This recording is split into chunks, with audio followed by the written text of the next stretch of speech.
One thing Ben Becher once said to me was, if you use photography, you should always reflect the media. And if the image and this reflection should be represented in the photograph. When I then continued working at the Art Academy, I had the idea of taking photographs of my friends and colleagues there. And I also, I wanted to do that in a very or quite objective and sachlich style. I wanted to make 100 portraits to show to some aliens how humankind looks like. But people were pointing to the portrait and saying, "Oh, that's a nice photo of Petra. That's a nice. Oh, that's Heinz. That's Peter." And I always had to tell them, "No, that's not Heinz. That's not Peter. That's not Pia. That's a photograph of them." So I had to realize that people look through the photograph and they did not get that they are looking at a photograph, but they ignore the medium, thinking they are looking into reality. And it's not exactly because of this, but in 1986 I decided to do the portraits in a very big size, the biggest size that was available from the Kodak paper, which is 1.80 meters, and that really helped a lot, because now people did not no more said, "That's Petra." They said, "Oh, this is a big photograph of Petra." So it was the first time they realized that they are looking at a photograph. I think with a big format started the emancipation of photography in contemporary art, because those photographs, they had such a physical presence and they delivered a pictorial quality that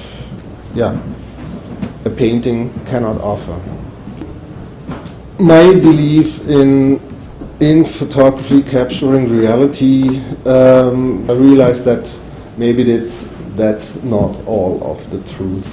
I think the camera is just a machine, and of course it records reality, but it records the reality the person behind the camera wants to point. And so I think even the most objective photograph is subject photography. And I was a bit bored of art photography, and I was thinking of what is the most objective photography, what could that be? And I was always very interested in scientific or medical photographs, and I then thought the most objective photography must be stock photography, because here, me as an author, I cannot manipulate anything, because those things are so far away, I cannot arrange them. I can only record them. But at the same time, I had to realize that even though I'm professionally educated and I had a quite professional equipment, I wasn't able to take these photographs. With all the light and air pollution, this wouldn't work, would be very, very bad quality. So with the star photographs, it was the first time that I had to say or give up authorship. And I had to give it up because I just wasn't able to take the photograph by myself. You probably already saw that I'm much interested in structure, distribution. I continued that with my series JPEGs. I had the idea doing the JPEGs when I was downloading images from the internet. I sometimes saw beautiful small details in images that I downloaded. And in the very beginning I did not know how that happened until I realized this is the structure of the compression. You can choose the degree of compression, and then you get this kind of artifact in the images. So what I had to do is looking for attractive images. Then I calculated them down into a size of about 180K, and then I compressed them in the worst quality. And one of the first images that I worked on was a photograph of September 11th, 2001. I was here in New York at that day, and I was down on Canal Street, and I saw the two towers collapsing.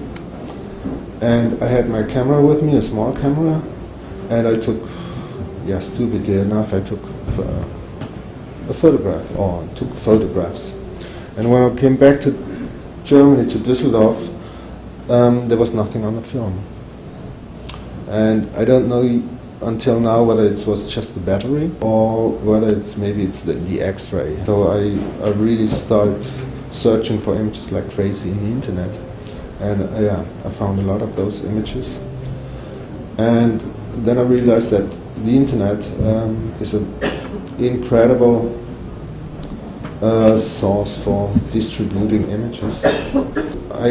My idea then was to use this kind of compression as the representation of images in the internet.